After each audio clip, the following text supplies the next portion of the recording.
At this time, we have ceremonial manners and presentation, and it is my honor to call. I'm going to take a little things out of order, and actually, it's under oral communication. And as you know, Cupertino is very famous for Apple Computer, and we're very honored to have Mr. Steve Jobs to come here tonight to give a special presentation. Mr. Jobs.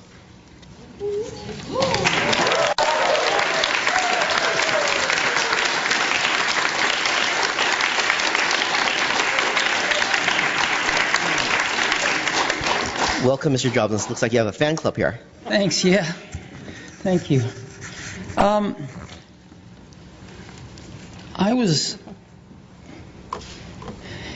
Apple's growing like a weed. And as you know, we've always been in Cupertino. Started in a little office park and eventually got the buildings we are in now at the corner of De Anza and 280. But and those buildings hold maybe 2,600 people, 2,800 people. But we've got almost 12,000 people in the area. So we're renting buildings, not very good buildings either, at an ever greater radius from our campus. And we're putting people in those. And it's clear that we need to build a new campus. So we're just out of space. And that doesn't mean we don't need the one we've got. We do need it. But we need another one to augment it. And so we've got a plan that lets us stay in Cupertino.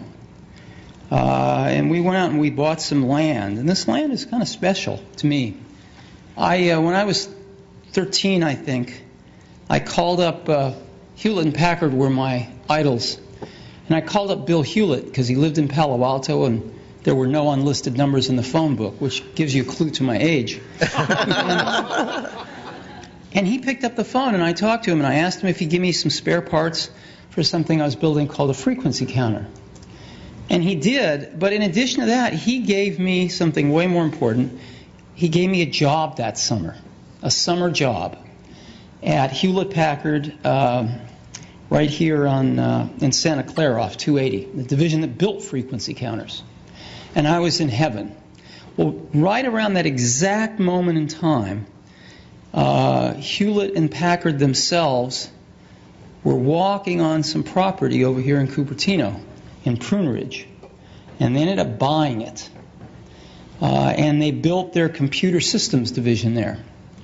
And as Hewlett Packard has been shrinking lately, they decided to sell that property and we bought it.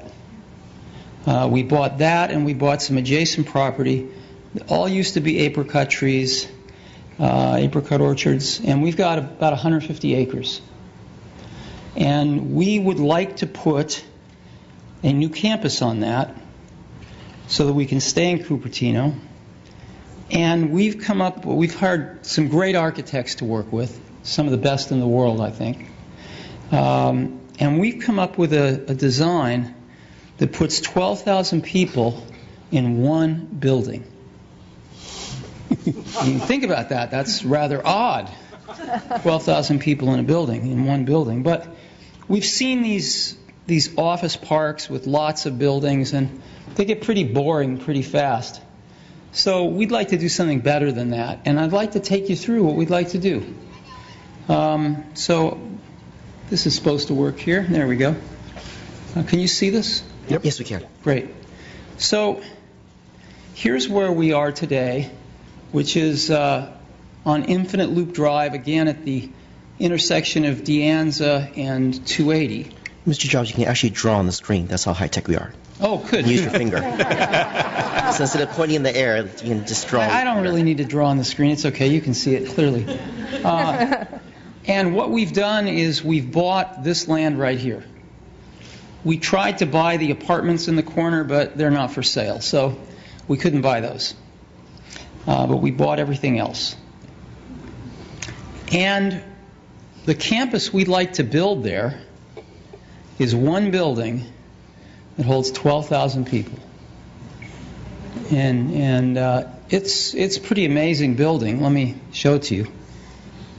It's a little like a spaceship landed. But there it is. And it's got this gorgeous courtyard in the middle, but a lot more. So let's take a closer look at it. It's got curve. It's a circle, and so it's curved all the way around. As you know, if you build things, this is not the cheapest way to build something. There's not a straight piece of glass on this building. It's all curved, and we've used our experience in making retail buildings all over the world now. And we know how to make the biggest pieces of glass in the world for architectural use. And we want to make the glass specifically for this building here. We can make it curved like this all the way around the building. And you can see what it will look like. It's pretty cool. Again, today, about 20% of the space is landscaping. Most of it is a big asphalt parking lot. Several big asphalt parking lots. So 20% of it is landscape. We want to completely change this, and we want to make 80% of it landscape. And the way we're going to do this is we're going to put most of the parking underground, so that we can have 80% be landscape. And you can see what we have in mind. I mean, there's nothing like this on the property now. It's pretty bad. Today there are 3,700 trees on the property. We'd like to just almost double that. We've hired one of the senior arborists from Stanford, actually, who's very good with indigenous trees around this area. So we'd like to plant a lot of trees, including some apricot orchards. And again, you can see what it might be like. And this is some of the infrastructure. The main building, we have parking underneath the main building, and that's not enough, unfortunately, and we have a parking structure here as well. The building's 4 stories high, as is the parking structure. So there's nothing high here at all. We want the whole place human scale. It's actually about the same as what we have in Cupertino right now. And an energy center, we deal with people sitting at computers all day writing software. And if the power goes out on the grid, we get to send everybody home. So we have to have backup power to power the place in the event of brownouts and stuff. And I think what we're going to end up doing is making the energy center our primary source of power, because we can generate power with natural gas and other ways that can be cleaner and cheaper, and use the grid as our backup. And we think that makes more sense. We've got an auditorium because we put on presentations much like we did yesterday, but we have to go to San Francisco to do them. And a fitness center and some R&D facilities. These are just things that where we do testing, and we need some buildings to test in, and there's hardly any people in them. So this is roughly the kind of thing that we're thinking about. And we're thinking about 12,000 people. I put 13 on the slide just because we may get a little luckier than 12,000. So we're up roughly 40% in people versus what the site has been used for already. And we're increasing the space to 3.1 million square feet, so 20% increase in space. The landscaping, though, increases by 350%, which is nice. The trees by 60%. The surface parking goes down by 90%. And so I think the overall feeling of the place is going to be a zillion times better than it is now with all the asphalt. And the building footprint actually goes down by 30%. So we want to take the space and in many cases making it smaller or putting more of a desirable thing on the space. And that's what we'd like to do. So just want to give you a look at it. This is a cafe. We have cafes in our facilities, and this cafe will, feed the better part of 3,000 people at a sitting. 'Cause that's what you need when you have 12,000 people in a campus. And so that's what we're looking at.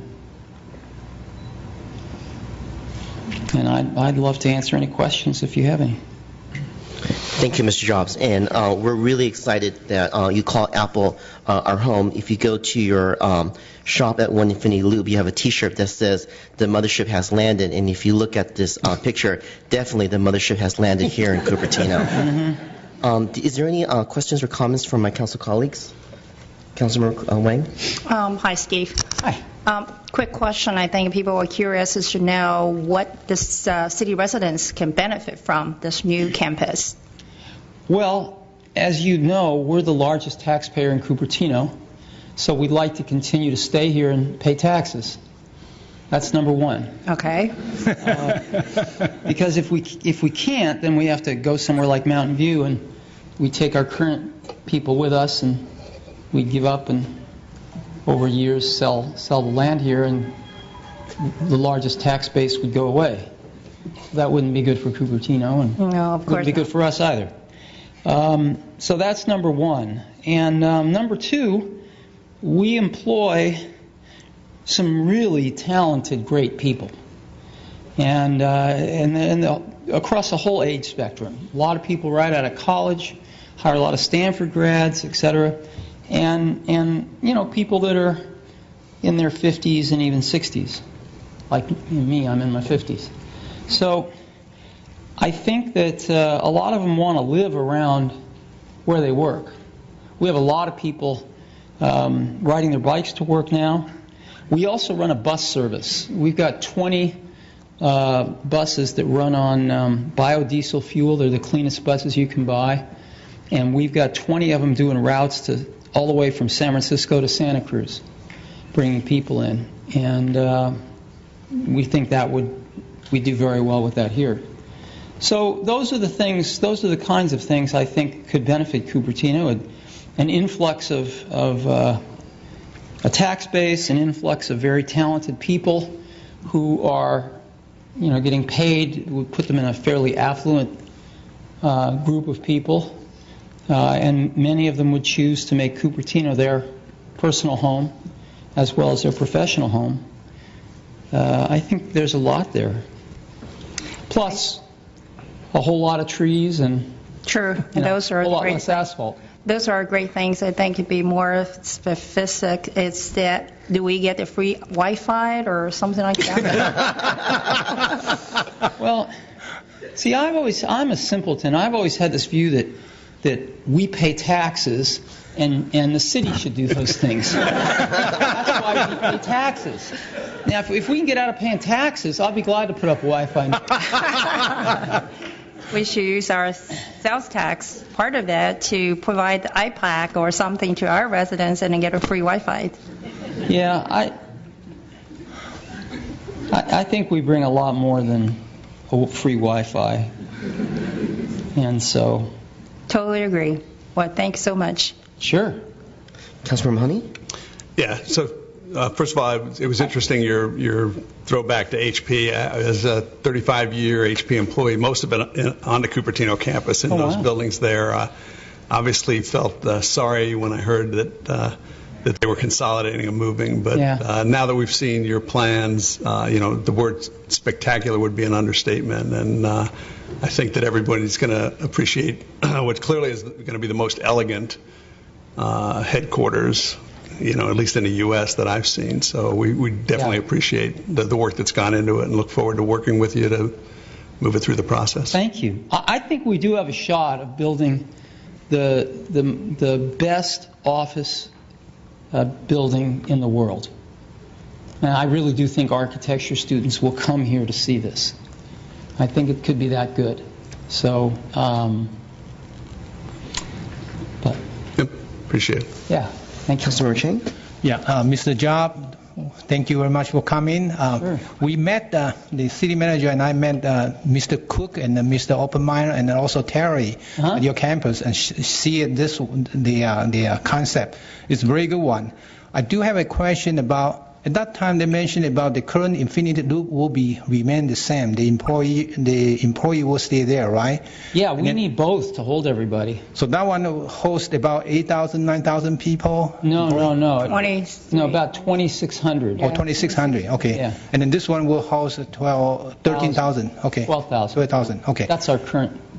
All right. So then my concern is, last time I forgot to ask Terry about the safety issue, because you have only one building, has so many people there, so all the safety will be put into consideration, like a fire, everything. Oh, of course. Okay. Yeah, no, we spend a ton of time identifying and hiring what we think are the best people in the world at doing what we do.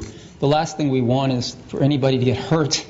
Okay. So, yeah, of course, we're going to, the whole building has to be designed with pretty precise requirements for safety, but we'll even go beyond those. Sure. And then the second question is, because the increase of the employment, the resident is concerned also about the traffic. So you have any plan to alleviate the traffic? Well, we're not increasing the employment by much. You're not? No. Okay. It's by like 20%. So we're not increasing it by much. Okay. All right. Also, I know you care about the air quality. Yes. I understand that you are not allow any employees smoke inside the building, right? Correct. So. Both my parents died of lung cancer from smoking, so I'm a little sensitive on that topic. Sure. So I just want to let you be aware. I don't know you're aware or not. There's a Lehigh Southwest cement plant nearby has air pollution to this area. Are you concerned about that? Are you aware of that? What is it? The cement plant is polluting the air in the entire area. Cement plant, that's the Kaiser? Yeah, 24001 Stevens Creek. I grew up about 5 blocks away from that, 6 blocks away. Oh, okay. So I'm pretty familiar with the Kaiser plant. Okay. And, yeah, I think it'd be great if the Kaiser plant wasn't there, but, they bought the land fair and square, so probably they're not going anywhere. Okay. But if you kick Kaiser out, I wouldn't cry. All right, thank you. Thank you, Councilmember Chang. Councilmember Wang, you have a very quick question, right? Oh, yeah, very quick question. Steve, can you give us the estimate timelines and when you plan to submit the plan and when you're going to do the groundbreaking and when we can see the real building? Yeah, well, I ask that question a lot of our people, too. We want to submit plans fairly quickly. We want to break ground next year, and we want to move in 2015. 2015? Yeah. Okay. All right, very good. Thank you so much. We're really honored to have you to be here. I know it's not easy to get you here. And I think your technologies really make everybody proud.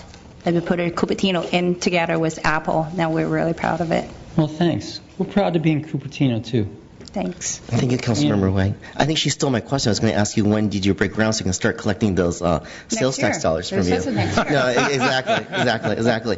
But, when Chris and I met with Mr. Jobs, I found out a little bit more about him is that actually he is a hometown boy.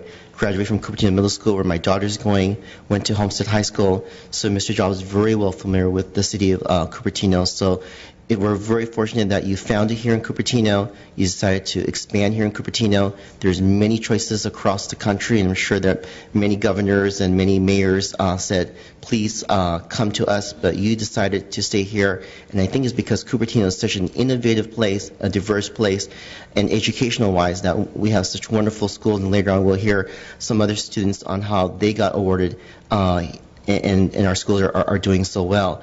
One thing that I want to ask you is to keep in mind is giving back to the community. And one thing that we would love to do and I'm sure that our staff will talk about is that we don't like going to Valley Fair or going to Los Gatos for an Apple store. We would love to have an Apple store here in Cupertino. Yeah, And I can show you. I even have my iPad 2 here, which I love this technology here. So if it cooperates with me, but this is wonderful. It's a wonderful technology, and my 11-year-old just loves this iPad 2. Yeah, the problem with putting an Apple store in Cupertino is there just isn't the traffic. So I'm afraid it might not be successful. If we thought it'd be successful, we'd love to. We'll help you make it successful. Again, thank you very much for coming with me. I'm sure that you guys are very lucky to hear this very historical moment that, you were here about, 5 years ago, was it, Chris, that you made the announcement you bought the 55 acres, then you bought another 100 acres from Hewlett-Packard, and Apple is truly a technology of innovation, and our city staff and the city council looks very forward to working with you and helping you succeed here in our community. Thank you very much. Let's give a big round of applause for Mr. Steve Jobs. Thank you.